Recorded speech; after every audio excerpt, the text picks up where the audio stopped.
देखिए, मैं आप लोगों की इज्जत पे कोई आंच नहीं आने दूंगी, ना आपकी इज्जत पे और ना ही पापा की इज्जत पे। सब ठीक हो जाएगा। बतूल, अगर राह नहीं आती ना तो तुमने हर हाल में अपने आप को तैयार रखना है, हमारी मदद करनी होगी तुम्हें, ओके? कैसी बातें करें मामा, अल्लाह ना करे ऐसा कुछ हो, सब ठीक हो जाएगा, आ जाएगी राह। आ जाएगी, बिल्कुल आ जाएगी। अगर ना आई तो तुम्हें हमारी मदद करनी होगी। अरे देखो ना, फूफो परेशान है, अदील भी उसे ढूंढने गए हैं। बस हमें तुम्हारी मदद की जरूरत होगी अगर राह नहीं आती तो। राह अगर नहीं आई तो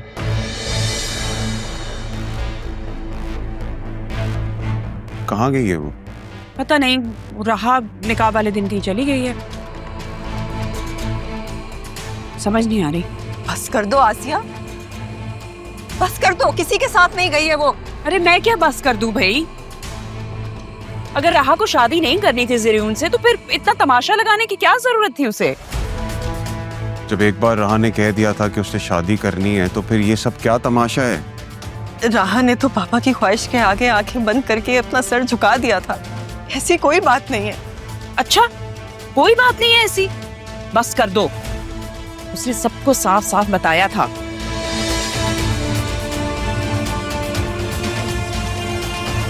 आसिया बेगम, कुछ तो खुदा का खौफ करें।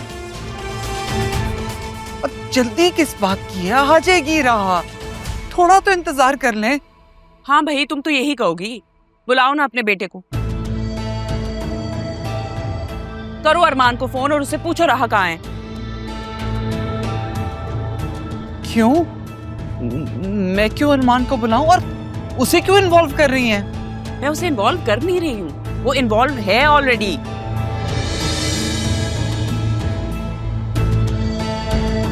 सारी दुनिया को पता था कि राह और खैर, तुम अरमान को कॉल करो ना, उसको बुलाओ, उससे पूछो ना क्यों नहीं आया वो निकाह में। बस आसिया बेगम, मैं अब एक लफ्ज नहीं सुन सकती अपने बच्चे के बारे में। वो हरगिज़ ऐसी हरकत नहीं कर सकता। तुम भी सोच समझ के बात करो, हमारी लड़की भी ऐसी नहीं है। अभी सब कुछ खुल के सामने आ गया ना, तो मुंह की खानी पड़ेगी। बस कर दे आपको। वसीम भाई एक दफा पहले भी धोखा खा चुके हैं ना आप। और तुम भी तो ऐसे ही गई थी ना तारा। बस कर दो आसिया, खुदा के लिए बस कर दो, चुप हो जाओ।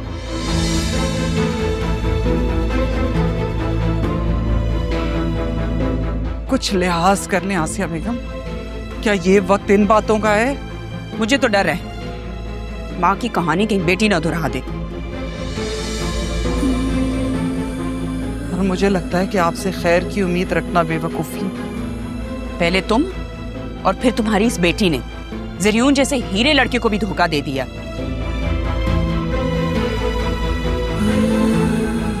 और गई भी किसके साथ भाग के? जिसने इस घर का नमक खाया और किया क्या? नमक हरामी। बस, मैं आपको पहले भी कह चुकी हूँ, आप अपनी हद पार कर रही हैं। मेरे बेटे पे इल्जाम मत लगाएं। अच्छा, तो फिर करो ना अपने बेटे को कॉल, उसको बोलो यहाँ आए और आके साबित करें।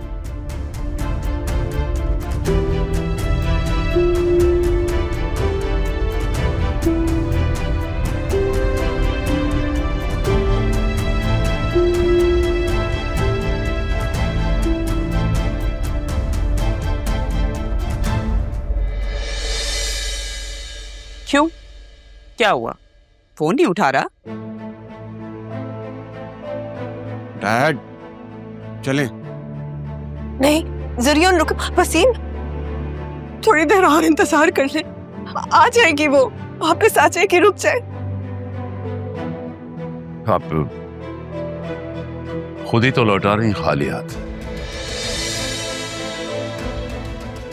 पहले तुमने और अब तुम्हारी बेटी ने।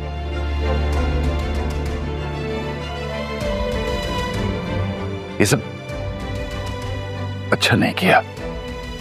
वसीम भाई, आप और कुछ नहीं तो अदील की इज्जत का ईमान रख लें। देखें, ज़रियून हमारे घर की दहलीज पे दूल्हा बन के आया है, हम इसे मायूस होके नहीं जाने देंगे।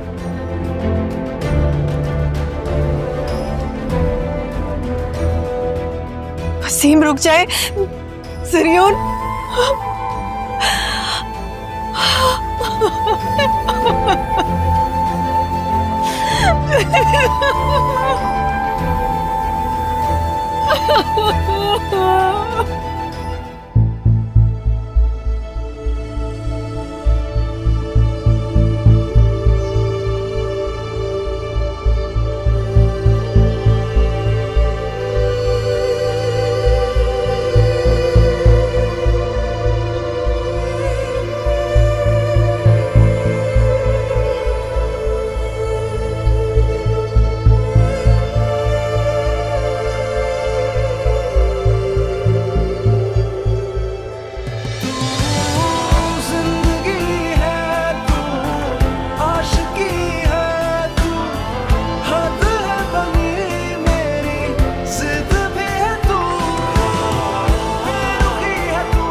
सांसें जो लेता दिल तुम ही वजह हो, हर बार सजदे में तुम ही दुआ हो, मेरी आदतें। डैड क्या हो गया है आपको? मैं नहीं कर सकता ये शादी।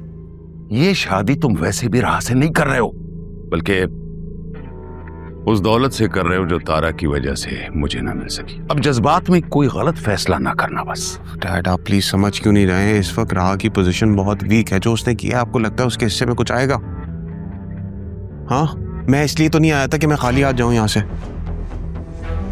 देखो जरियान, ये शादी करके तुम एहसान करोगे उस पे और मैं तारा पे।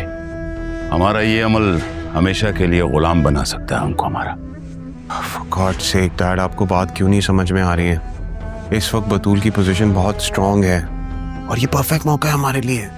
विन विन सिचुएशन है। और आप भी तो चाहते थे कि इस खानदान से कोई लड़की आए, तो बतूल बहुत अच्छा ऑप्शन है। हमें फायदा होगा इससे। फिलहाल तुम ये शादी कर लो, बाद में छोड़ देना उसे। क्या मतलब बाद में छोड़ देना उसे? और बाद में मुझे कैसे मिल जाएगी बतूल? आपको ऐसा लगता है? डैड आप एक बार ठंडे दिमाग से सोचें कि सारा कुछ जो हो रहा है हमारे फेवर में हो रहा है। सारी जायदाद सब कुछ बतूल के हिस्से में आएगा अगर बतूल मेरी बीवी होगी तो। मैं कह रहा हूं ना, इस वक्त तुम ये शादी कर लो, बाद में छोड़ देना उसे। वसीम भाई, मैं ये कह रही हूं कि आप और कुछ नहीं तो अदील का और पापा का ईमान रख लें। जरियून ठीक ही तो कहता है। बतूल भी तो आपकी बेटियों जैसी ही है ना? नवासी ना सही तो पोती सही। हम बतूल से भी बात कर सकते हैं। इतने सारे लोग आ गए हैं, इस तरह से आपकी इज्जत भी रह जाएगी और हम लोगों की भी। आप प्लीज जरा सोचिए तो सही इस पे। बतूल से बात कर सकता है? क्या कह रही हो? हाँ नो, राहा नहीं आई, तो नहीं कहाँ चले गए। मैं वसीम भाई से कह रही थी कि देखिए पापा की यही ख्वाहिश थी, अब हम क्या कर सकते हैं? हमारी बतूल है। चाचू लोग आ चुके हैं और काजी भी है। आप एक दफा प्लीज बतूल से बात कर लीजिए। मैं स्टेज पे इंतजार कर रहा हूँ।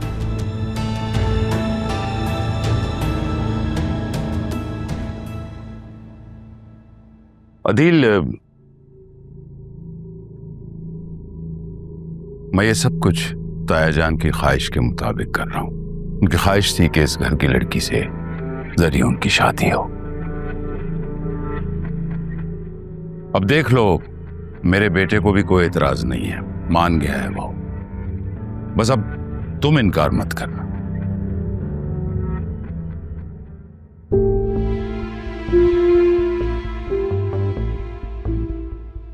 मुझे मुझे कुछ समझ में नहीं आ रहा है क्या हो रहा है। कुछ मत सोचो, सिर्फ ये देखो कि हम लोगों की इज्जत बच जाएगी। पापा की भी यही ख्वाहिश थी, लोग भी आ गए हैं। बारात लिए बगैर अगर ये लोग जाते हैं तो हमारी क्या इज्जत रहेगी? हम तो किसी को मुंह दिखाने के काबिल भी नहीं रहेंगे। दोनों हमारी बेटियां हैं, एक ना सही तो दूसरी सही। खुद बताओ, क्या मैं कुछ गलत कह रही हूँ? सही कह रही हो। तो बस चलो फिर बात करते हैं बतूल से। आ जाओ, ठीक है। Let's go.